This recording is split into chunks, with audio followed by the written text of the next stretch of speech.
इस वीडियो में बताई गई सारी जानकारी पब्लिक प्लेटफॉर्म पर उपलब्ध है। इसमें ऐसी कोई जानकारी नहीं दी गई है जिससे हमारे सुरक्षा बलों की गोपनीयता भंग होती है। डिफेंस डिटेक्टिव सेना का सम्मान करता है और उन्हीं जानकारियों के आधार पर काम करता है जो सार्वजनिक रूप से मौजूद। पहले अफगान और अब तुर्की। जर्मनी ने अपने देश से इलीगल माइग्रेंट्स को गेट आउट करना शुरू कर दिया है जी। और ना केवल जर्मनी बल्कि और भी कई यूरोपियन देश हैं जो अवैध घुसपैठियों को बाहर निकालने की तैयारी उन्होंने जो है बहुत बढ़िया तरीके से पूरी कर ली है। नमस्कार दोस्तों, डिफेंस डिटेक्टिव के एक और नए एपिसोड में आप सभी का स्वागत है। मैं हूं आलोक। दोस्तों, वेस्टर्न कंट्रीज के लिए इमिग्रेंट्स और इलीगल इमिग्रेंट्स दोनों में थोड़ा फर्क है। एक है इमिग्रेंट्स जो प्रॉपर कागज से आया और एक है इलीगल जो डंकी मार के घुसा। दोनों बहुत बड़े संकट बन चुके हैं। यूरोप हो, यूनाइटेड किंगडम हो या फिर अमेरिका हो, मेयर से लेकर प्रेसिडेंट तक के इलेक्शन में यह सबसे बड़ा मुद्दा बन रहा है। बहुत बड़ा मुद्दा। अपनी सरकारों की माइग्रेंट्स को लेकर जो ढीली ढाली पॉलिसी है, उस पॉलिसी पर अब वहां के आम लोग जो हैं वो बर्दाश्त के बाहर हो रहे हैं और इसका असर चुनाव नतीजों पर भी पड़ रहा है। कई देशों में राइट विंग पार्टियां मजबूत हो रही क्योंकि ये इमिग्रेंट्स के खिलाफ हैं और यही दबाव वेस्टर्न कंट्रीज की पॉलिसीज को लगातार बदल रहा है। इसी का नतीजा है कि माइग्रेंट्स का बाहें खोलकर स्वागत करने वाले जर्मनी ने ना केवल अपने बॉर्डर सील कर दिए हैं बल्कि इलीगल माइग्रेंट्स की पहचान कर उन्हें डिपोर्ट करना शुरू कर दिया है। एयरपोर्ट से तस्वीरें आई हैं। ये तस्वीर बता रही है कि यूरोप में अब बहुत कुछ बदलने वाला है। ये तस्वीर जर्मनी के एक एयरपोर्ट का है। इसमें आपको एक लाइन में लगकर प्लेन की तरफ जाते लोग नजर आ रहे होंगे। ये जर्मनी में रह रहे इलीगल इमिग्रेंट्स हैं। ये सभी तुर्की के मूल निवासी हैं जिन्हें जर्मनी वापस तुर्की भेज रहा है। असल में जर्मनी और तुर्की के बीच एक समझौता हुआ है जिसके तहत तुर्की के उन इमिग्रेंट्स को जिन्हें असाइलम नहीं दिया गया उन्हें तुर्की वापस भेजा जा रहा है। इस समझौते के तहत तुर्की हर हफ्ते अपने 500 नागरिकों को वापस लेने के लिए तैयार है। यानी हर हफ्ते जर्मनी से 500 तुर्की के अवैध घुसपैठियों को स्पेशल फ्लाइट से गेट आउट किया जाएगा। रिपोर्ट्स बता रही हैं कि जर्मनी करीब करीब 13,500 तुर्कियों को रिटर्न फ्लाइट पर बिठाने जा रहा है। जर्मनी ने पिछले कुछ महीनों में इलीगल इमिग्रेंट्स के खिलाफ एक्शन तेज कर दिया है। अल जजीरा की यह खबर 30 अगस्त की है। यह खबर बता रही है कि जर्मनी ने 28 अफगानियों को डिपोर्ट किया।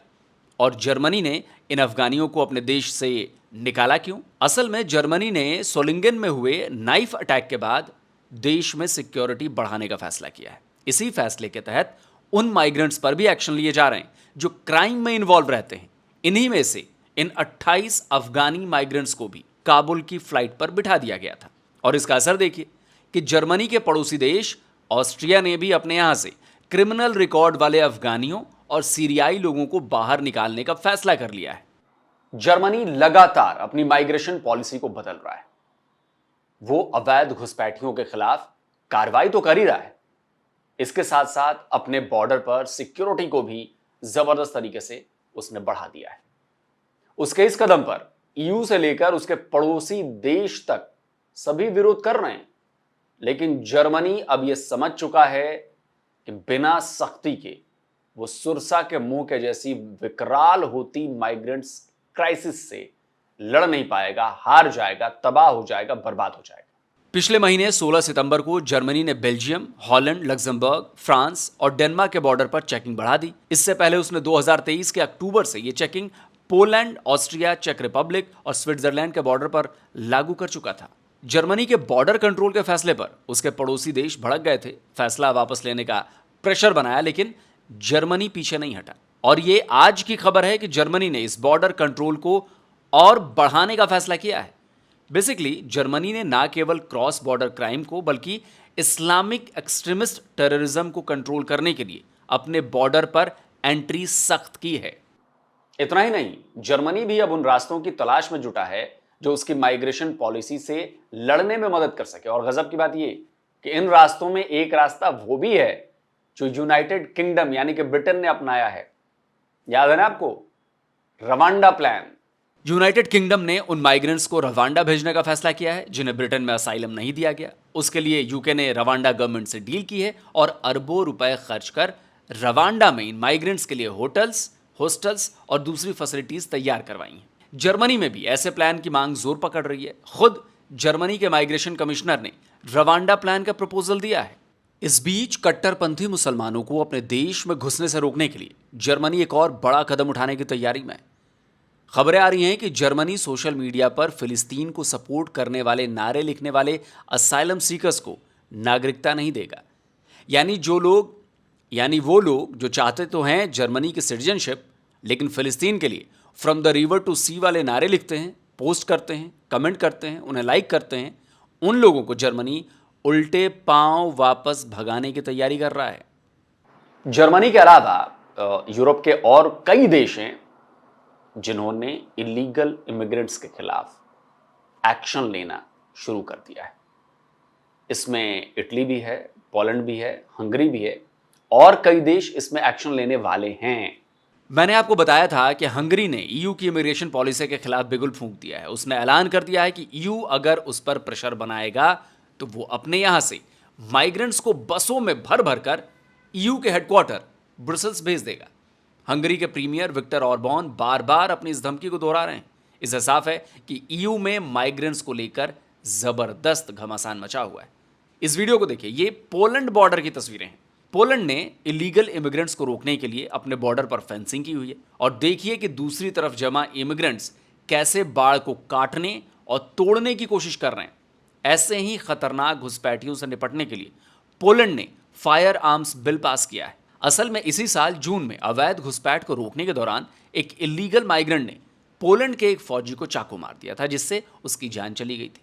इसके बाद पोलैंड ने नया बिल लाकर ऐसे इलीगल माइग्रेंट्स पर गोली चलाने का हक दे दिया जो हमलावर हो रहे हों। पोलैंड की माइग्रेशन को लेकर शुरुआत से ही सख्त पॉलिसी रही है। इसे लेकर कई देश उसका विरोध भी करते हैं, लेकिन वो झुकने को तैयार नहीं है। इटली ने भी अपने देश से घुसपैठियों को भगाना शुरू कर दिया है। उसने अपने पड़ोसी देश अल्बानिया से एक डील भी साइन की है, जिसके तहत इटली अल्बानिया में 2 असाइलम सेंटर बनाने जा रहा है। यहां एक बार में इटली मैक्सिमम 3000 असाइलम सीकर्स को रखेगा। जिन्हें असाइलम मिल जाएगा वो इटली चले आएंगे और जिन्हें नहीं मिलेगा उन्हें उनके देश वापस भेजा जाएगा। अल्बानिया के इन दोनों सेंटर में साल में अधिकतम 36,000 असाइलम सीकर रखे जा सकेंगे। एक और यूरोपियन देश पुर्तगाल में भी प्रवासियों के खिलाफ लोगों में जबरदस्त गुस्सा भड़क रहा है। अनकंट्रोल्ड इमिग्रेशन को लेकर लोग सड़कों पर उतर आए हैं। लोग सबसे पहले उन माइग्रेंट्स को देश से बाहर करने की मांग कर रहे हैं जो क्रिमिनल एक्टिविटीज में इन्वॉल्व पाए जा रहे हैं। इलीगल माइग्रेंट्स को लेकर अमेरिका और ब्रिटेन में भी जबरदस्त बवाल चल रहा है। अमेरिकी चुनाव में तो रिपब्लिकन और डेमोक्रेट्स माइग्रेशन पॉलिसी को लेकर एक दूसरे पर जुबानी हमले किए जा रहे हैं। बड़ा मुद्दा बना हुआ है। अमेरिका के चुनाव में इलीगल इमिग्रेशन, माइग्रेशन मुद्दा बन गया है। लेकिन यह हकीकत है कि अमेरिका में भी माइग्रेशन अब एक क्राइसिस में बदल चुका है। अमेरिका की यह खबर कितनी डराने वाली है। खबर बता रही है कि अमेरिका में हत्या के गंभीर अपराध के 13,000 से ज्यादा दोषी माइग्रेंट्स इमिग्रेशन डिटेंशन में नहीं हैं, यानी कि वो बाहर घूम रहे हैं। बीबीसी की यह रिपोर्ट अमेरिका में अवैध घुसपैठियों की डिटेल बता रही है। इस रिपोर्ट के मुताबिक अमेरिका और मैक्सिको के बॉर्डर से सबसे ज्यादा घुसपैठ की कोशिशें होती हैं। ट्रंप एडमिनिस्ट्रेशन के दौरान माइग्रेंट्स के साथ 2.4 मिलियन बार एनकाउंटर हुआ। वहीं जनवरी 2021 में जो बाइडेन की गवर्नमेंट बनने के बाद ये 10 मिलियन तक पहुंच गया। देखिए, यूनाइटेड किंगडम के बारे में मैं आपको बता ही चुका हूं। हालांकि वहां सरकार बदलने के बाद एंटी माइग्रेंट पॉलिसी थोड़ी ढीली पड़ती दिख रही है, लेकिन अभी कुछ दिनों पहले ब्रिटिश प्राइम मिनिस्टर केर स्टारमर इटली गए थे और वहां जॉर्जिया मेलोनी के साथ माइग्रेंट क्राइसिस को लेकर उन्होंने एक मीटिंग की, माथापच्ची की कि भाई कैसे निपटा जाए।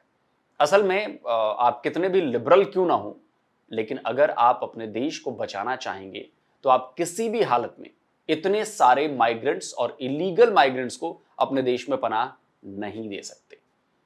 ब्रिटेन में इलीगल माइग्रेंट्स को लेकर एक और मांग उठ रही है और ये मांग बड़ी जबरदस्त है और इसका सीधा असर भारत पर भी पड़ सकता है। रॉबर्ट जेनरिक यूनाइटेड किंगडम के फॉर्मर इमिग्रेशन मिनिस्टर हैं। जेनरिक ने अवैध प्रवासियों से निपटने के लिए उन देशों पर कार्रवाई करने की मांग की है जो यूके में रह रहे अपने नागरिकों को वापस नहीं ले रहे हैं।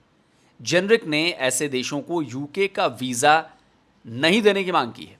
आप जानकर हैरान रह जाएंगे कि इन देशों में इराक और वियतनाम के साथ साथ भारत भी शामिल है।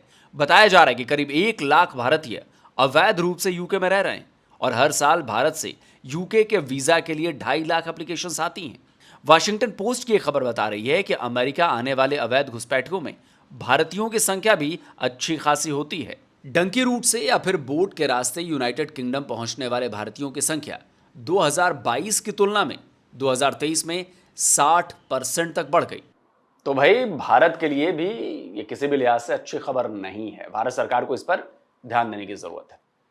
इसमें अच्छी बात यह है कि भारत से जाने वाले चाहे वो लीगल माइग्रेंट्स हों या फिर इलीगल, लेकिन दूसरे देशों में होने वाले क्राइम में उनकी इन्वॉल्वमेंट जो है वो बहुत कम पाई गई है। मतलब वो जाते तो हैं, इलीगली भी जाते हैं, लेकिन वो वहां इन्वॉल्व नहीं होते क्रिमिनल एक्टिविटीज में।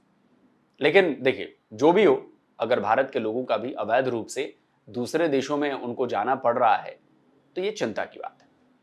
बाकी बात रही यूरोप समेत पूरे वेस्टर्न वर्ल्ड के इस माइग्रेशन क्राइसिस की, तो भाई ये तो उनकी अपनी बुलाई मुसीबत है।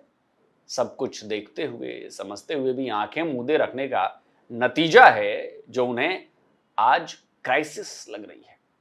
अब जब हालात काबू से बाहर हो रहे हैं तो वो इन माइग्रेंट्स को निकाल बाहर करने की प्लानिंग कर रहे हैं।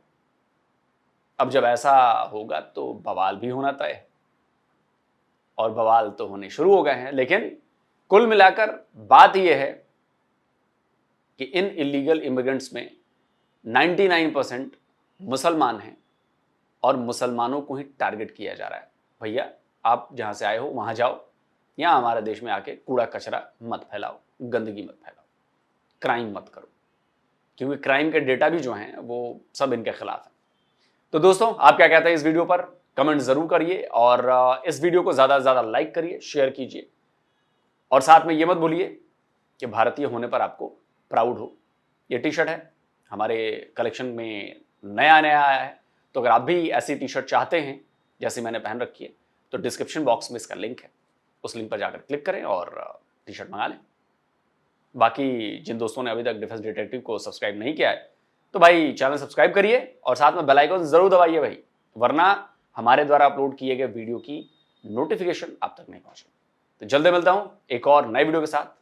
नमस्कार, जय हिंद। तो अगर आप चाहते हैं मुझसे बात करना, मुझसे कोई सवाल पूछना, तो फैन कॉल पर आप मुझसे कनेक्ट हो सकते हैं। फैन कॉल में ये सुविधा है कि आप अपने हिसाब से वहां पर जाकर टाइम स्लॉट बुक कर सकते हैं कि आपको फलाने दिन मुझसे बात करनी है, फलाने टाइम पे मुझसे बात करनी है। लेकिन ये भी बता दूं कि ये पेड सर्विस है,